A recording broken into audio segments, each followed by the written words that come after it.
જમાનો બદલાણો મારા વાલા, જમાનો બદલાણો. આ માર્કેટમાં પેટ્રોલ ડીઝલ ગાડીઓ ઓછી થઈ અને માર્કેટમાં ઇલેક્ટ્રિક ગાડીઓ મળી દોડવા.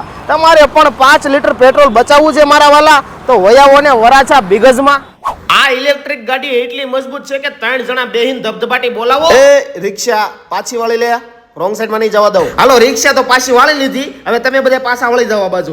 એ જાણીતી કંપની RR કેબલનું જ આ બિગઝ ઇલેક્ટ્રિક બાઇકનું મેન્યુફેક્ચરિંગ છે ને 100% મેડ ઇન ઇન્ડિયા ગાડી છે અને એક ચાર્જમાં 100 થી 120 કિલોમીટર ચાલે છે અને ગાડીને ગુનામાં હકાવી લેવાની છૂટ. વોટરપ્રૂફ ગાડી છે અને વળી ગાડીમાં ફૂલ સ્પેસ પણ છે. એક મોટી ડિક્કી અને જોડે એક નાની ખુફિયા ડિક્કી પણ આવે છે અને આમની બેટરી પણ રિમ્યુવેબલ છે. તમે બહાર કાઢી અને પાછી અંદર ફિટ કરી શકો છો. ગેરંટી વોરંટી સાથે આ ગાડી તમને મળે છે અને ક્રેડિટ કાર્ડ પર ડાયરેક્ટ EMI પણ થઈ જશે. બાકી પેટ્રોલ ગાડી કરતા વધારે સ્ટાઇલિશ તો છે જ, જોડે મજબૂત પણ છે અને સર્વિસની ઉપાધિ ન કરતા આમનું